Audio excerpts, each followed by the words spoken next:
నేను ఈ చంద్రబాబు గారు మీరు ఏది చెప్పేది నిజం? టీవీల ముందు వచ్చి నేను తెలంగాణ ప్రాజెక్టులు అడ్డుకోలేదు, గోదావరి ప్రాజెక్టులకు నేను వ్యతిరేకం కాదని చెప్పిన మాట నిజమా? ఈ లేఖలు నిజమా? ఈరోజు ఏ రకంగా జీఆర్ఎంబీ ఎజెండాలు వచ్చిందండి? ఆంధ్రప్రదేశ్ ప్రతిపాదిస్తే తెలంగాణ ఇచ్చిన అనుమతులు రద్దు చేయాలని వచ్చింది. ఇవాళ కేంద్ర ప్రభుత్వానికి మా ప్రాజెక్టులన్నీ ఆపండి అని చెప్పి మీ ప్రభుత్వం లేఖ రాస్తుంది.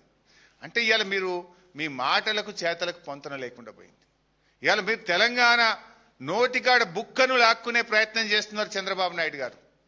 ఇది తెలంగాణ హక్కులను కాలరాయడం, కేంద్రం మీ చేతుల్లో ఉందని కేంద్రాన్ని అడ్డం పెట్టుకొని ఇవాళ తెలంగాణ నోటి బుక్కను లాక్కుంటే ప్రయత్నం చేస్తున్నారు. ఊరుకో తెలంగాణ. ఇది పోరాటాలతో తెచ్చుకున్నాం. నీళ్ల కోసం ఆనాడు కేసీఆర్ గారి నాయకత్వంలో, జయశంకర్ గారి నేతృత్వంలో ఆ రోజు ఎంతో పోరాటం చేసి మేము తెలంగాణ తెచ్చుకున్నాం. నీళ్లలో అన్యాయం జరిగితే తెలంగాణ ఊరుకోదు. ఇంత జరుగుతుంది. నేను ఈ చంద్రబాబు గారు మీరు ఏది చెప్పేది నిజం? టీవీల ముందు వచ్చి నేను తెలంగాణ ప్రాజెక్టులు అడ్డుకోలేదు, గోదావరి ప్రాజెక్టులకు నేను వ్యతిరేకం కాదని చెప్పిన మాట నిజమా? ఈ లేఖలు నిజమా? ఈరోజు ఏ రకంగా జీఆర్ఎంబీ ఎజెండాలు వచ్చిందండి? ఆంధ్రప్రదేశ్ ప్రతిపాదిస్తే తెలంగాణ ఇచ్చిన అనుమతులు రద్దు చేయాలని వచ్చింది. ఇవాళ కేంద్ర ప్రభుత్వానికి మా ప్రాజెక్టులన్నీ ఆపండి అని చెప్పి మీ ప్రభుత్వం లేఖ రాస్తుంది. అంటే ఇవాళ మీరు మీ మాటలకు చేతలకు పొంతన లేకుండా పోయింది.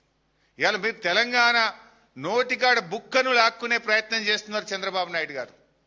ఇది తెలంగాణ హక్కులను కాలరాయడం, కేంద్రం మీ చేతుల్లో ఉందని కేంద్రాన్ని అడ్డం పెట్టుకొని ఇవాళ తెలంగాణ నోటి బుక్కను లాక్కుంటే ప్రయత్నం చేస్తున్నారు. ఊరుకో తెలంగాణ.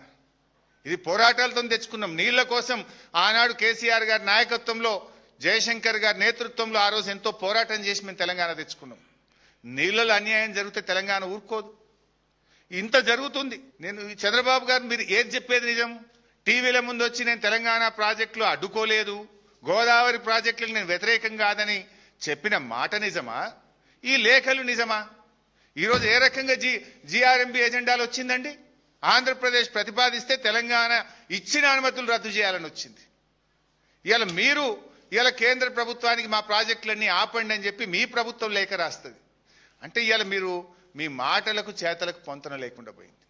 ఇవాళ మీరు తెలంగాణ నోటికాడ బుక్కను లాక్కునే ప్రయత్నం చేస్తున్నారు చంద్రబాబు నాయుడు గారు. ఇది తెలంగాణ హక్కులను కాలరాయడం, కేంద్రం మీ చేతుల్లో ఉందని కేంద్రాన్ని అడ్డం పెట్టుకొని ఇవాళ తెలంగాణ నోటి బుక్కను లాక్కుంటే ప్రయత్నం చేస్తున్నారు. ఊరుకో తెలంగాణ. ఇది పోరాటాలతో తెచ్చుకున్నాం. నీళ్ల కోసం ఆనాడు కేసీఆర్ గారి నాయకత్వంలో, జయశంకర్ గారి నేతృత్వంలో ఆ రోజు ఎంతో పోరాటం చేసి మేము తెలంగాణ తెచ్చుకున్నాం. నీళ్లలో అన్యాయం జరిగితే తెలంగాణ ఊరుకోదు. ఇంత జరుగుతుంది.